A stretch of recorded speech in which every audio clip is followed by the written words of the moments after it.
The champions. Welcome to the Champions League. The champions. Welcome to the Blue Balls podcast. I'm joined by Rayhan. Hello. Hello. How you doing? Yeah, good.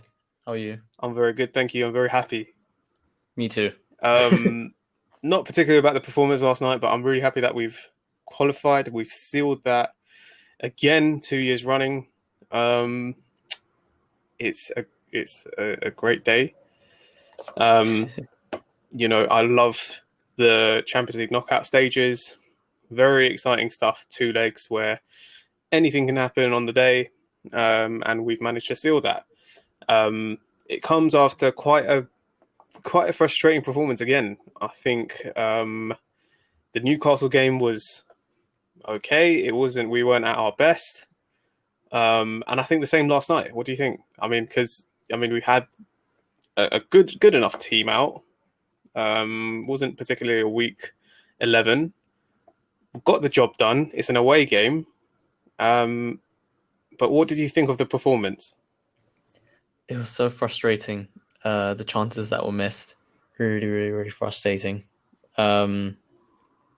Happy with the defense overall. It was early that one. Where we let in the goal. That was the early point where I felt, why, why has it come to this? Yeah. But otherwise, no, I was quite happy with it. I was very happy about Kante. I felt that he played amazing. But we can go more into players later on. Yeah. But overall, I think it was just the final third. Mainly Timo Werner was just finishing. Otherwise, the rest of his game, I was quite happy with. Okay, yeah. I have a few questions. I think one of the questions is Werner on crack, bruv? Bruv, this guy, he's like, I love him and everything, and I'm happy that we signed him. But I think since the start of the season, he could have. We could be seeing a guy that's on 10, 15 goals. The amount of chances that he's had and he's made for himself, Yeah, he should be scoring a lot more. Last night was another game where I felt, wasteful. I felt we could have killed the game off in the first half. He has a simple tap in, similarly to Newcastle, where he just had to put the ball past the keeper. Nothing really, spectacular, but he failed to do that.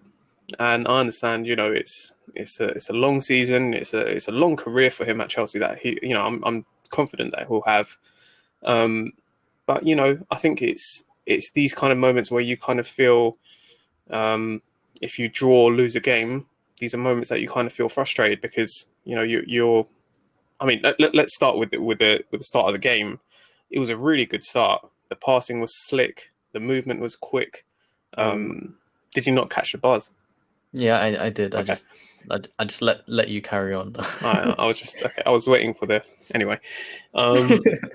So it was really good football, and we've come to expect that from Chelsea now. Since the few games before international break, everyone's kind of been on it, and it was the same yesterday. We were just, dominated possession for the first 10, 15 minutes.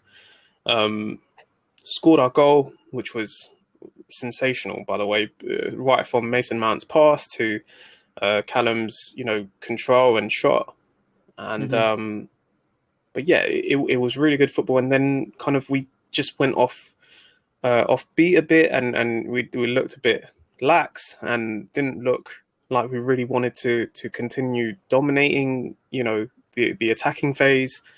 It's a game we could have put to bed very early, didn't, for several reasons. Allowed Rennes to kind of come back into the game.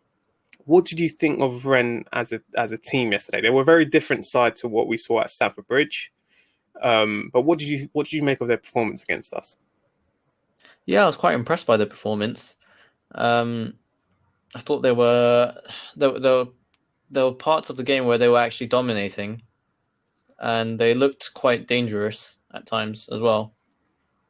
I think I was expecting a bit more. I was expecting to see a bit more from Camavinga, but it seemed like just a normal performance. But yeah, I think they played quite well, to be honest. Yeah, I mean, Camavinga, obviously one of the highest rated players in world football today, just recently turned 18. He's one of those midfield maestros that can, unlock a midfield. He breaks lines, he's able to dribble through. And, he Hmm. wasn't really given the opportunity to do that yesterday. I think it was he dealt with Mason a lot of the time. We didn't have Kante starting, but, I think Jorginho and Kovacic, they did decent. I don't think they were great, but just wasn't given that opportunity to break through. And I think Nzonzi was probably more, kind of effective in the midfield. Yeah, But I think we did well to deal with Camavinga. I hope this doesn't put us off, potentially signing him because I'm a really big fan of him. I think he's excellent from what the few games that I've seen of him. Um, but yeah, overall, we just didn't allow them to get into, to get anywhere in midfield. It was very much down the sides that they were attacking. They were looking, to find Guirassy with that long ball, which I think they did well a few times. And, they got shots off, which they got more shots off than us, I think. We had the same amount on target, but they got more shots off. They attacked us from set pieces. I thought we gave away a few sloppy fouls because we just weren't quick enough.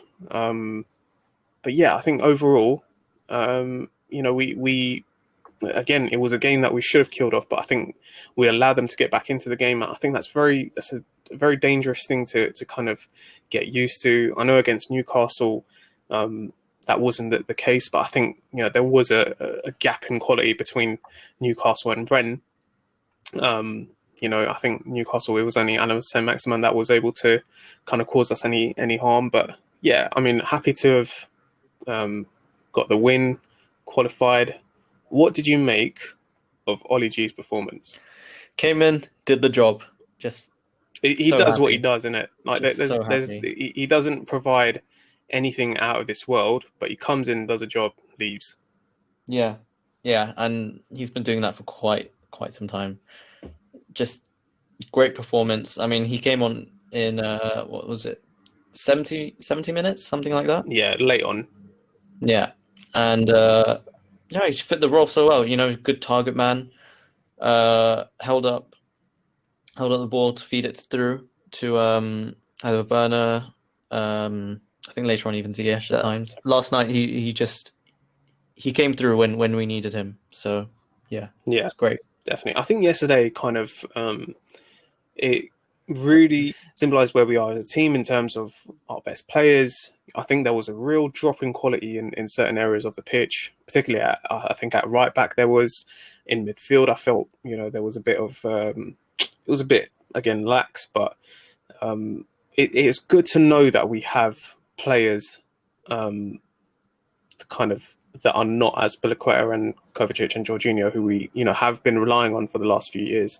It's good to know that we have players of a higher level that perform at a higher level and are able to really deliver. When it matters. When I thought we really missed Reece James yesterday. Not just his attacking ability and his crossing, but I think defensively, it is becoming very clear that between him and Aspi, he is the better defender. He's quicker. He's stronger in the challenge. He's able to deal with wide threats very well. I know he still has a couple of flaws in his pressing game, which I think he can learn from Aspi, by the way, because I think Aspi's a great presser. Um, Mhm. but did it show you kind of the difference in quality that we have in the squad? So much squad depth and so much quality. It was great to see. What was it? Kai Havertz coming on, Reece James, Giroud, Ziyech. It's nice to have a strong bench. Yeah, definitely. The fact that we are able to bring on Ziyech and Havertz while we were winning the game, I think Yeah. is really a sign of where we've come as a team. Obviously, Hmm. we have the transfer window to thank for that, but I think it should have been something that was done a long time ago. But I mean, it can only get better from now on. So, but okay. So I wanted to discuss Mason Mount as well because I thought, yet again, guy that's been talked about a lot recently, been compared to more flair players like Jack Grealish and James Maddison and Ross Barkley. I think Mason Mount, um, did what Mason Mount does. And, for Lampard to come out and defend him as staunchly as he does, he really delivered another performance, a solid performance from midfield. That was very impressive. He got the official cosign from one of the greatest passing midfielders. I shouldn't say passing midfielders, that sounds wrong, doesn't it? But one of the greatest passers from midfield in Cesc Fabregas yesterday. He said Mason Mount, brilliant or fantastic, whatever adjective he used. And, he was really that good. And it wasn't just his assist, but I thought overall he gave a real midfield performance that, he can be proud of. What did you make of Mason Mount? And I wanted to talk about his assist right after that, because I think there was a very important element in that. I think he was the best person we had in midfield last night. Was he our best player? Put you on the spot there. Mendy had 2 really good saves as well. So I'm not sure. I'm not sure if he's the best. If he was the best player on the pitch, he's definitely up there. Yeah, but yeah, I really don't know. I think I agree. I think Mendy was really good as well. Yeah. Okay. That was a really good performance from him. I mean, he couldn't really do much about the goal, but he had some really good saves. Yeah, definitely. So just moving back to Mount now, he's really consistently performing at a very high level now, a level that's required for Champions League level, Premier League level. He's the package. Do you know what I mean? Like he's really delivering performances that you can say, okay, he's done a really great job today. He's pressing, he's passing, he's defending, he's attacking. His final ball is getting better and better. He'll spring crosses, over the field to Hudson-Odoi. But it's another performance, like I said, really solid. For me, he's becoming more and more England's best midfielder in a sense. For his output and what he actually provides a team over 90 minutes, not little moments. And I think, in terms of, we like to bring the argument back to England because we've got so many good midfielders now. But when you compare him, those are the type of players you want to compare him to, is the Jack Grealishes and the James Maddisons. Do you think he's really pushing himself up there now and, becoming among Europe's top talent? He's become an essential, really. Undroppable. Would you say Sorry? undroppable? Yeah, he's become so essential to the team just because of everything he does and how well he links up with the other players around him. So, yeah, undroppable is also another word to say it. But yeah, he is what's needed in the teams that in England and at Chelsea. Yeah. Definitely. Okay, so that was his overall midfield performance. I want to talk about his assist really quickly because I think there's something that he's added to his game that makes him a very dangerous player. We've kind of associated him with a player that is, I wouldn't say box to box, but I'd say is really kind of, he arrives from midfield really well. He links up play as like a number 10 does, but he's positioned as a number 8. So as a midfielder, you need to have decent passing ability. Now, he's always had that. I don't think he's had the chance to kind of display that, especially last season because he played a higher role. But yesterday for the assist, he picks the ball up from just outside our box, scans the pitch. He has about 2 or 3 seconds. He has Werner running on the left. He has Tammy running through the middle. And he has Hudson-Odoi on the right, who picks up pace from the halfway line really well. Credit to him as well. Finds him, scopes him, and he plays an absolute blinding pass, great weight, to Hudson-Odoi's feet, who then obviously runs through, has a goal on sight, takes a good second touch, and the finish is fantastic. I just want to talk about that assist because I think it won't get enough credit for how good it was, but to be able to do that all in a matter of seconds is very special. Mm-hmm. Do you see him kind of becoming more of a? I'm just going to put it out there. I'm going to compare him, not the ability, but the actual attributes, and what these midfielders brought to a team. I thought Steven Gerrard used to do that really well. He could play in a number of roles. He played all across the pitch, but he ended up being obviously the number 8 type of midfielder. That could pick the ball up from deep and spray out wide. I know, Zinedine Zidane used to do the same. There was Riquelme, at times used to do it. Xabi Alonso obviously was more of a deeper playmaker. Do you see Mason becoming less of a final third player as his career progresses, and actually find himself in deeper positions to actually bring the best out in him? Yeah, and I've noticed this in quite a few games now. His placement of the ball, especially for like runs for like Timo Werner, Tammy Abraham, and Hudson-Odoi, as we saw last night, it's weighted well, but it's also the perfect position just to keep it away from the opposition, while still with enough momentum that it doesn't slow down the player at all. It was pinpoint. It was pinpoint accuracy. Yeah, and it seems something that he's perfected pretty much, and I think that's where he is. I think that's what he does best right now. And do you think, obviously, growing up in the academy and going out on loan to Vitesse and Derby, he played, the number 10 role. He played off the striker. He played, with the wingers, that sort of position where he had maybe a second or two to kind of, think about his next step. I like him in that role, and I like to think of Kevin De Bruyne when I see Mason Mount, because I think De Bruyne as well used to play that number 10 role very well when he was younger. Then he played out wide when he came to City. But then he's obviously ended up in midfield, where he was with David Silva for a number of years.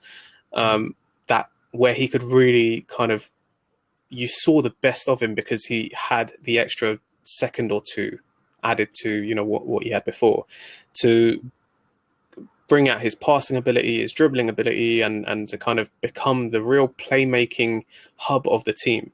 Do you think that's something? I mean, he'll obviously need to keep progressing and developing and improve.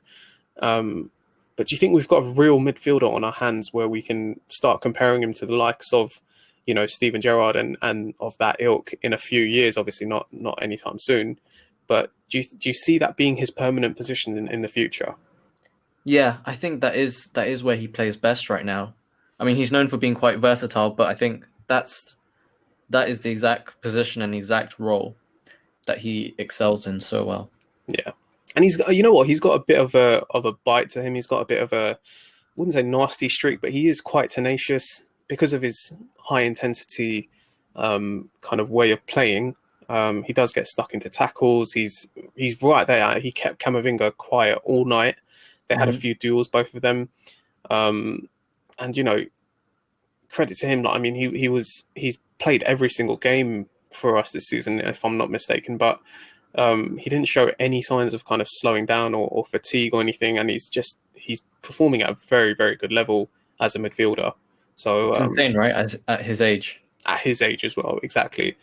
So, I mean, we'll have to give him a rest at some point, but we're really happy with his performances so far. Yeah, the same here. Yeah.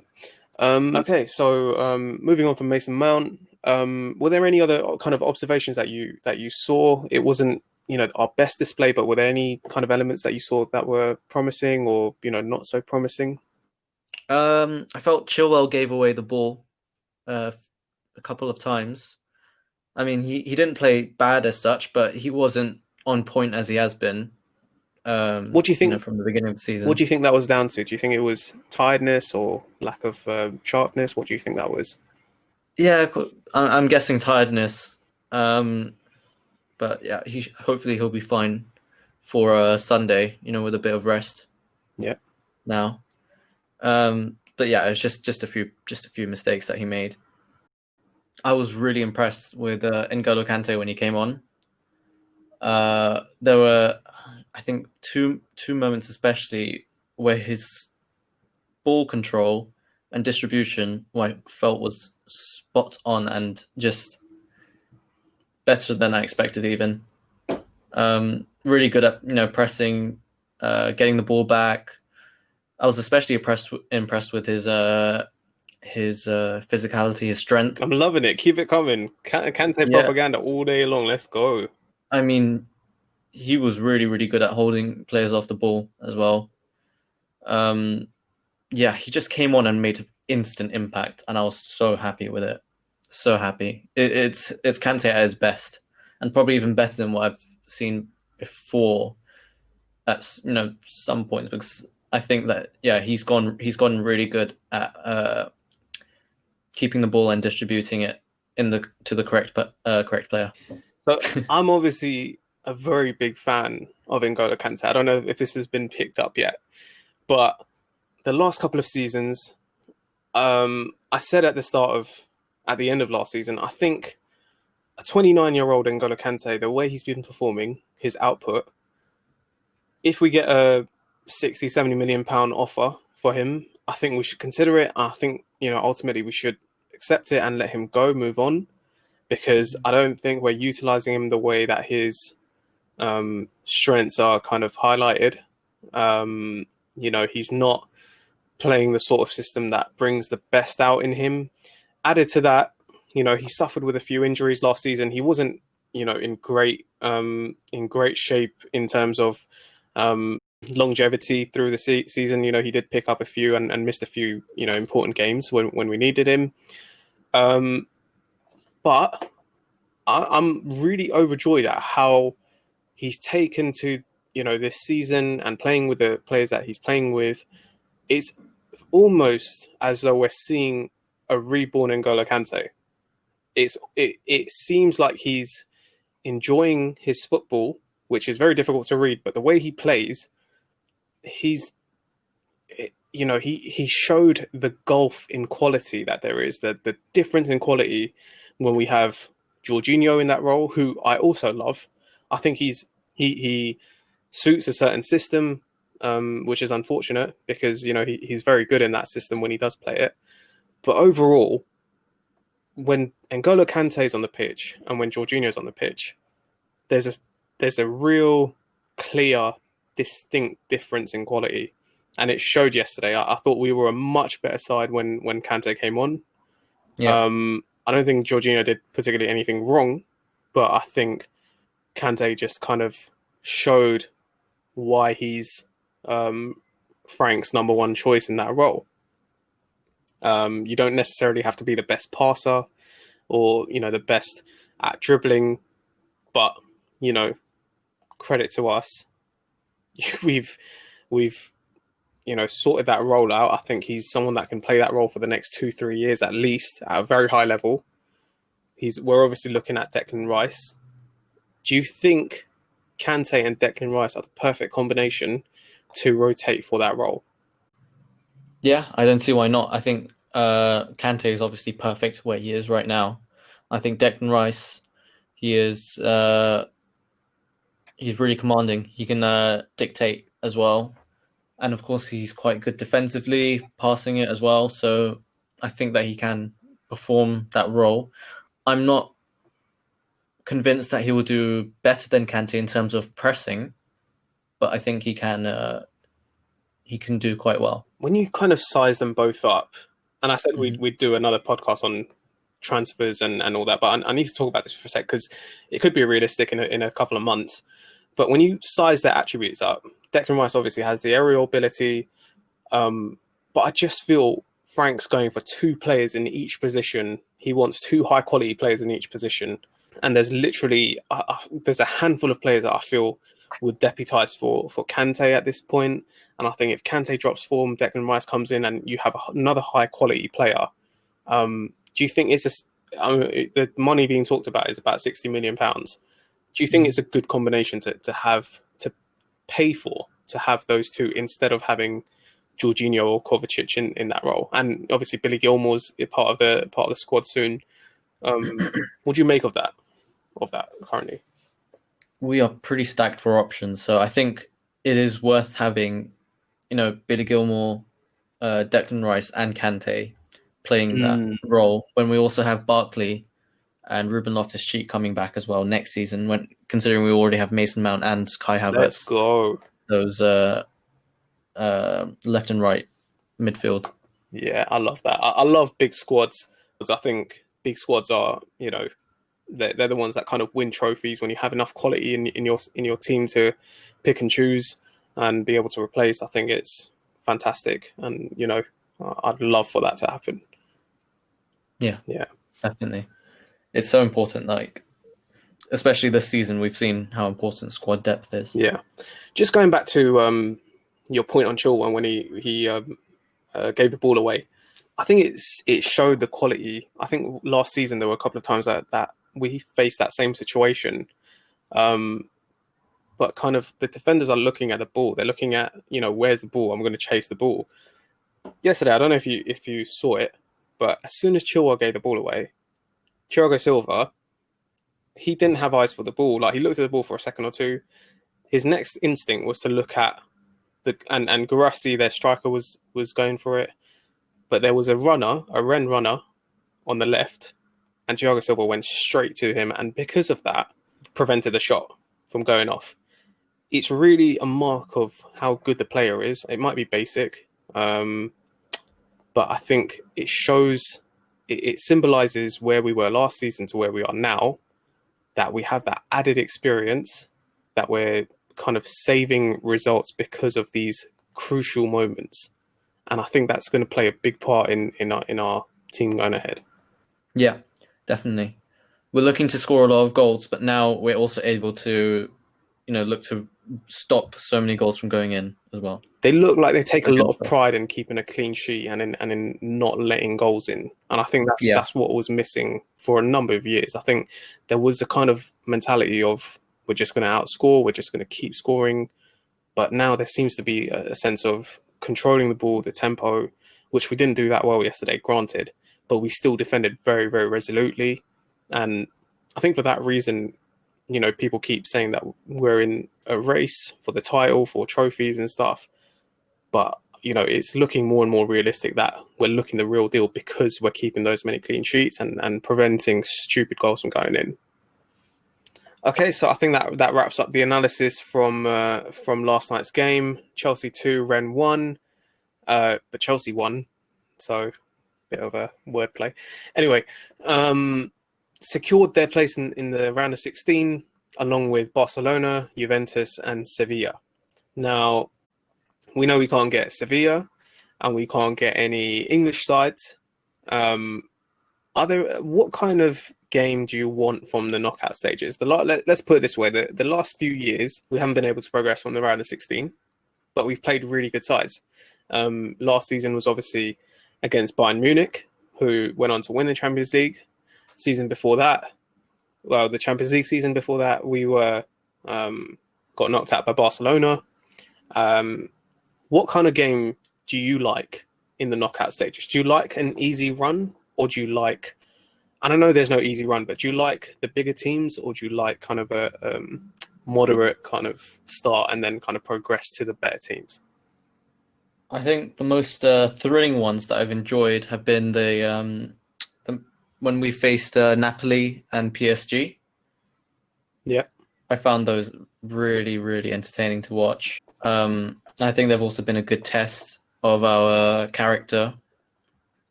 Yeah, and whether we deserve to go through, in fact, just because it's so it is challenging, but it's not like facing a Bayern at the same time. I feel that we're not fully ready as a team yet. I think we do need to build up our chemistry, and I think it won't be too long now until we're fully in sync with each other.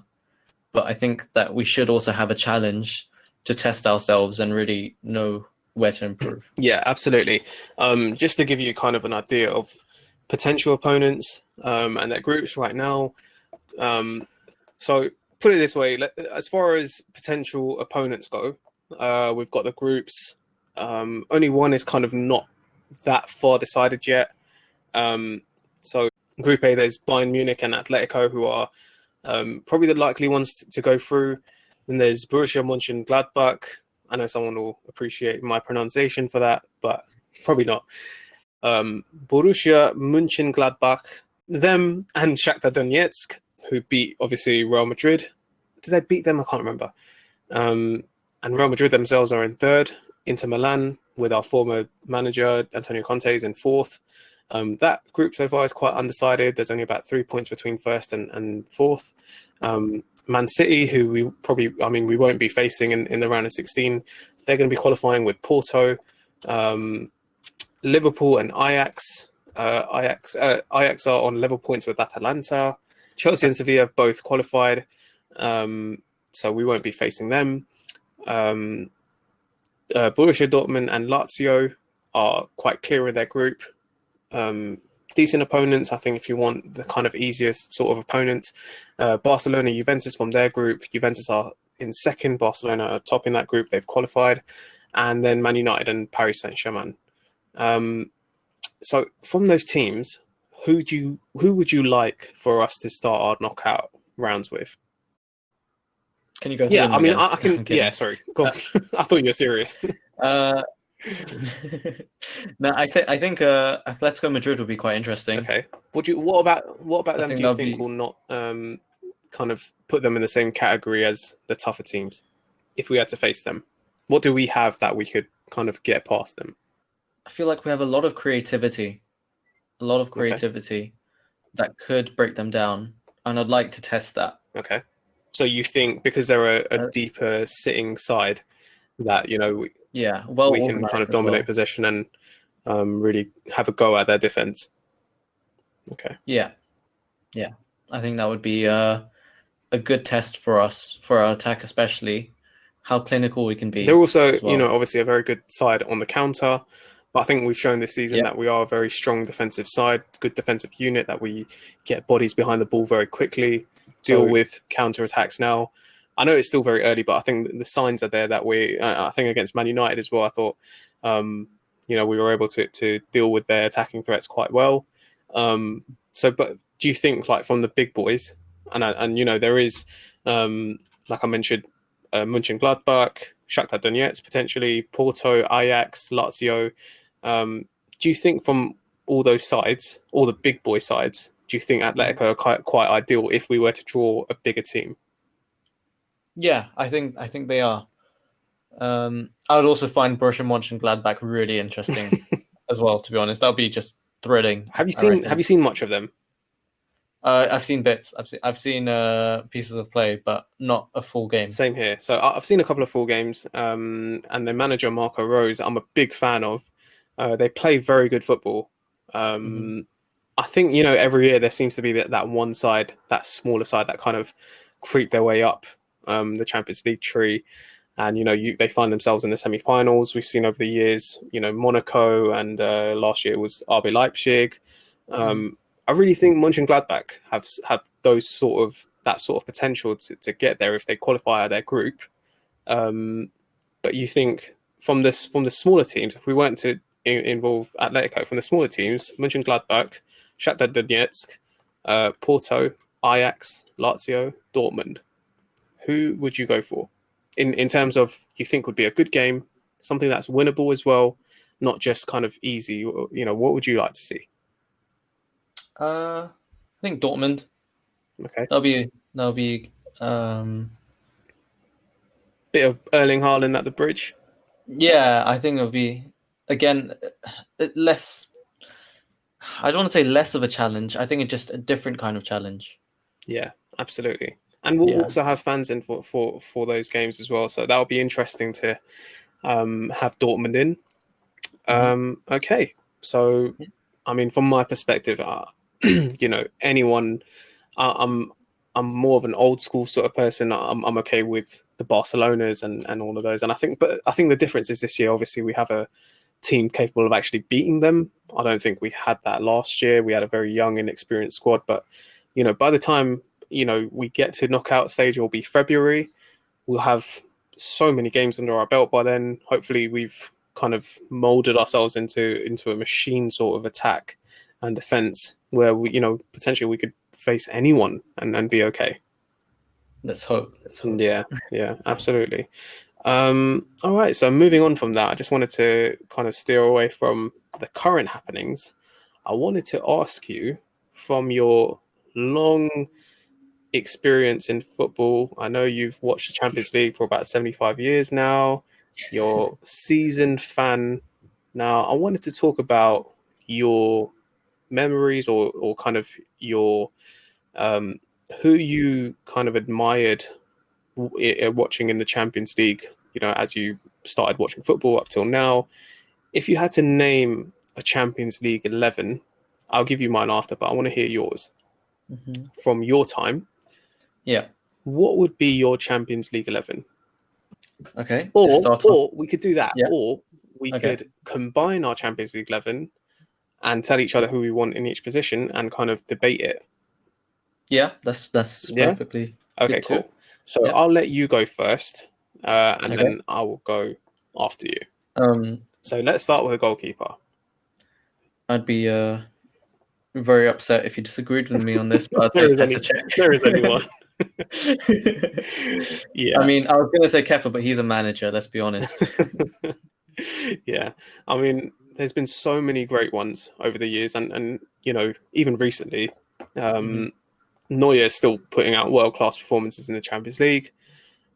He's the one that kind of stands out to me. Going a bit further down the line, I remember Oliver Kahn. You were, Oh, are you talking about any team, like oh or? yeah, not Chelsea. Oh, Any okay. team. Oh, I thought you were talking about Chelsea. No, Okay. no, just any team. Your Um, greatest Champions League 11. I'd start off with Neuer. Yeah, it hurts, but I feel the same way. I think Neuer's been so consistently brilliant, over the years, and he kind of everyone likes to say that he reinvented the goalkeeper role, which I agree with. But as far as the Champions League goes, I mean, I can't see anyone that's been better than Neuer. I've seen Oliver Kahn, I've seen Petr Cech, I've seen Van der Sar. There have been some great keepers, Gigi Buffon. But surely I think Manuel Neuer deserves that spot for sure. Mm-hmm. Yeah. Moving on to left back, who would your left back be? This will probably have a bit of personal bias, but I'd pick Ashley Cole. Yeah, I mean he's been Yeah. he's been good in the Champions League. He obviously won it in 2012.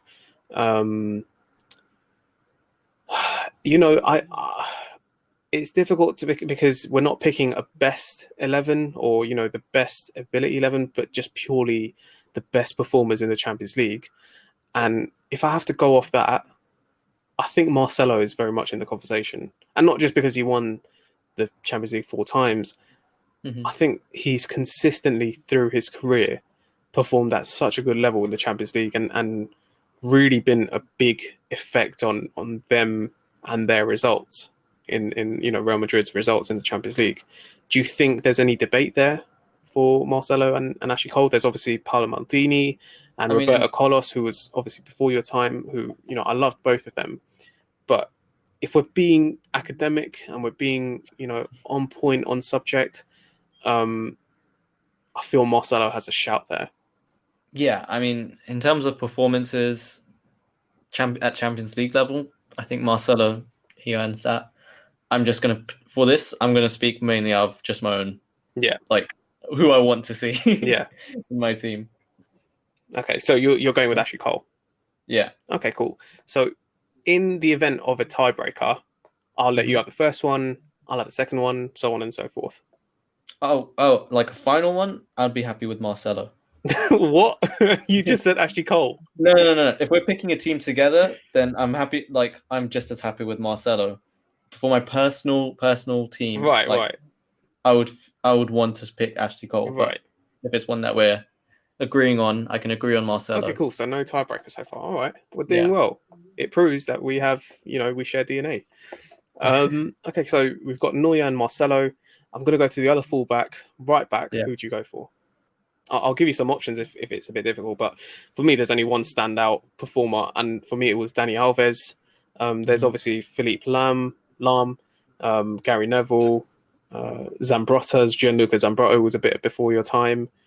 I really like Lahm. I'm not sure in terms of like numbers how much better he's done than Dani Alves or if he's not been as good, but I've always really liked Lahm and how he plays. Okay, so would you put him over Dani Alves? It depends. It depends on the performance. Like I No. generally don't I'm know talking like how in terms of their careers. When you saw them Yeah. both in the Champions League, Yeah. who do you think came out better?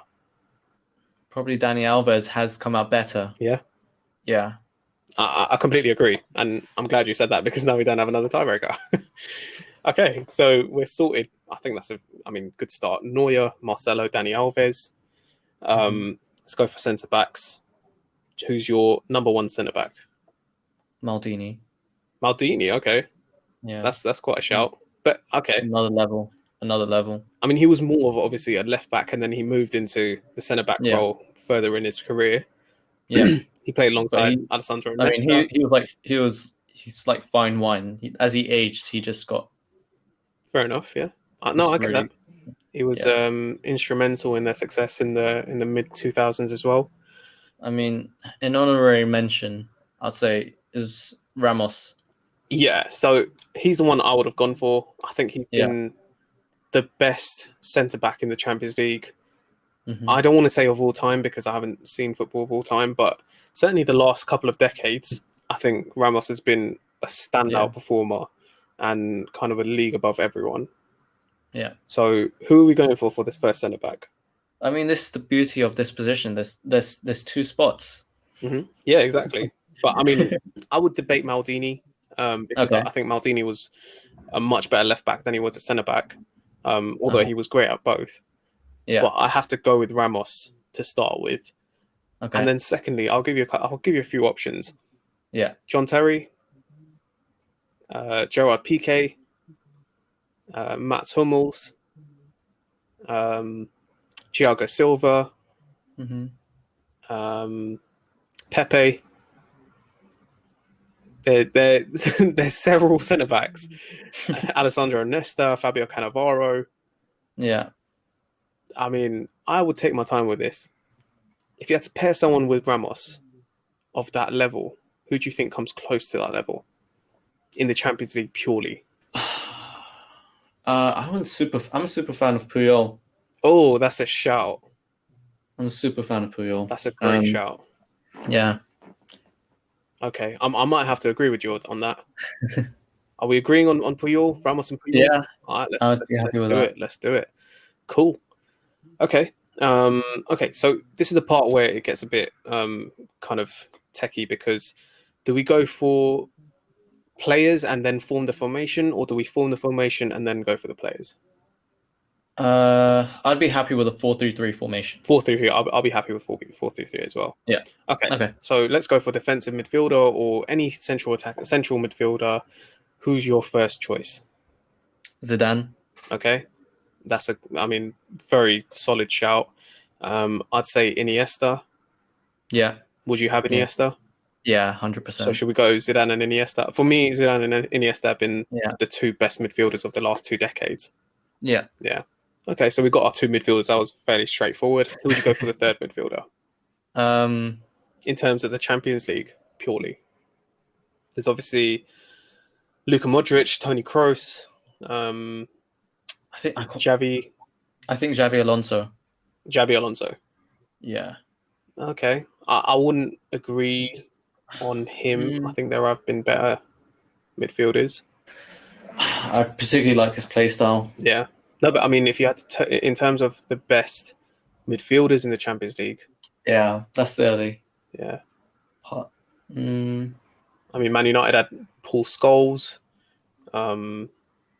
Chelsea obviously had Frank Lampard, Steven Gerrard, Andrea Pirlo, Kevin De Bruyne, Patrick Vieira. If you think about winners, yeah, I would think of a Real Madrid player at this point. Then it'd have to be someone like Modric, I guess. Modric. Okay, yeah. So should we say Modric or Xavi? I think Modric would be Modric. Yeah, Fair enough. That's a solid shout. Yeah, I wouldn't be mad at that. No, I think Modric is a great shout. Yeah. So we go Zidane, Iniesta, and we agree on Modric. Mm-hmm. Okay, brilliant. That's a good midfield. That's a solid midfield. Right. Okay, so now I believe there'll be a couple of tiebreakers here, but I'll go for my first one. I'll go for my first one.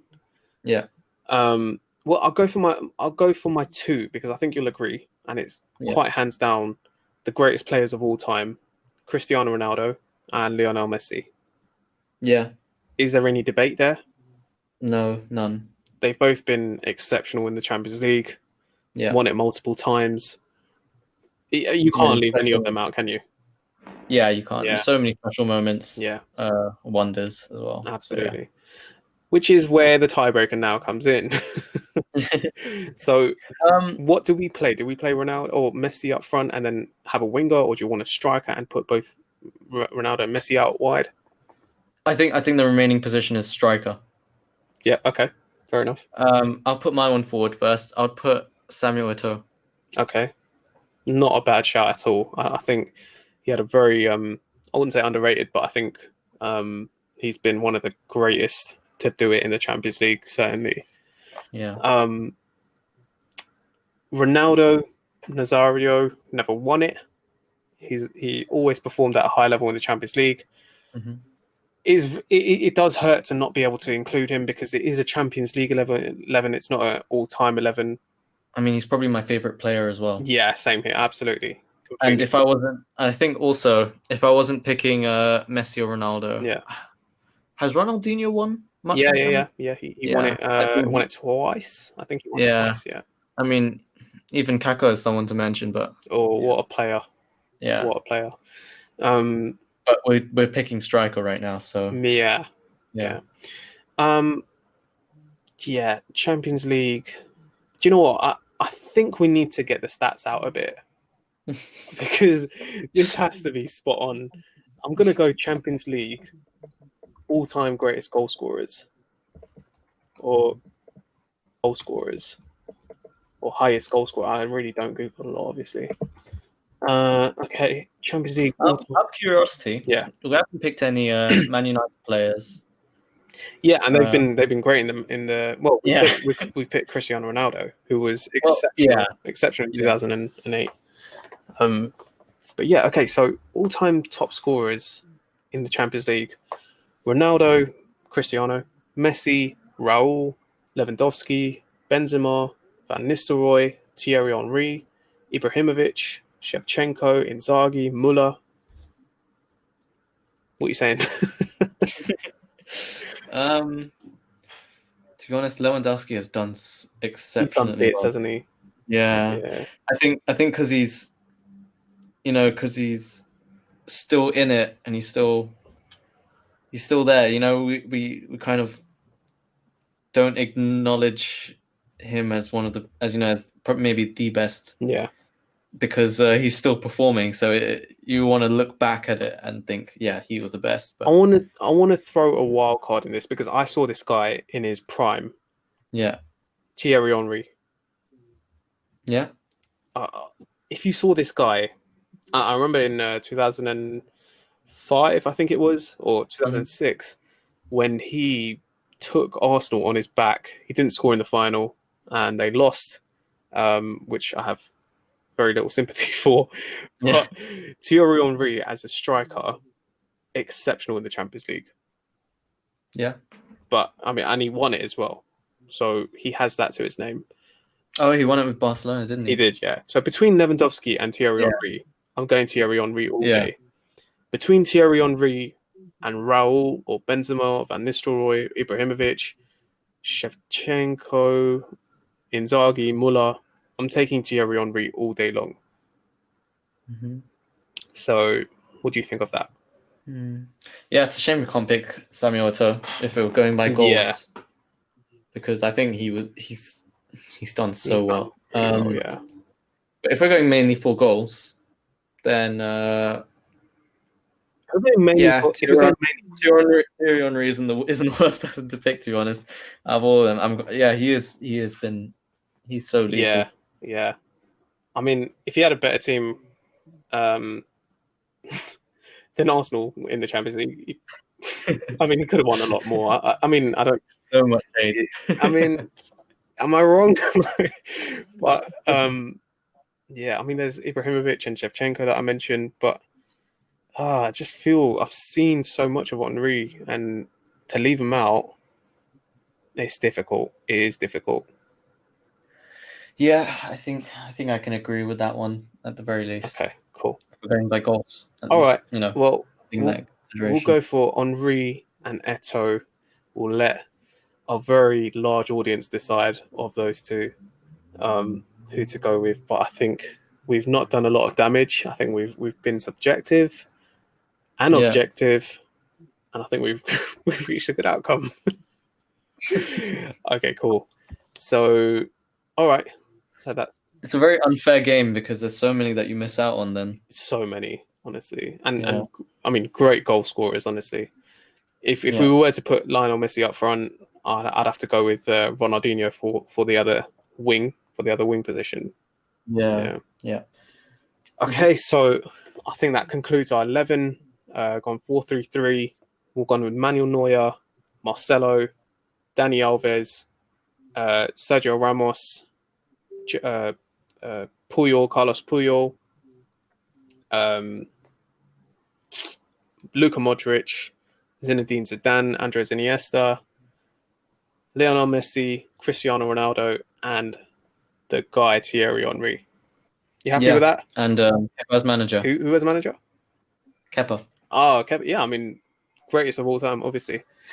No, but that's quite interesting. Manager, who would you go for? Who would you say as manager? I'd have to say Pep Guardiola, man. I don't know. It's difficult. Who's been my favourite manager in the Champions League? I'd have to go Jose Mourinho. I can't lie. Yeah, he's won it with Porto, with Not Inter. just that he's won it. He's like, he loves that competition. And if I needed a manager for a Champions League game, one-off game, it'd have to be him. Mm-hmm. Have to be him. Yeah. Yeah. So we agreed on everything, except obviously the striker, but we came to a good conclusion. Yeah. Okay, cool. So that wraps up our Champions League 11.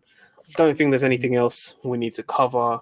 We're going to be talking about Tottenham on Sunday, which I can't wait for. Honestly, it's going to be, I mean, hopefully a reality check for them, because I think, you know. Anyway, let's keep the thoughts for that on the next one. But yeah, it's been fun doing this. I enjoyed this discussion with you on the Champions League, and can't wait for February, because that's when the knockout games are. Oh right, yeah. I was like, no football matches till then. Like, no, this is not true. Yeah. Don't lie to me. All right, cool. All right, well, that was a lot of fun. I will catch you in a bit. Take care and speak to you soon. Speak to you soon. Bye.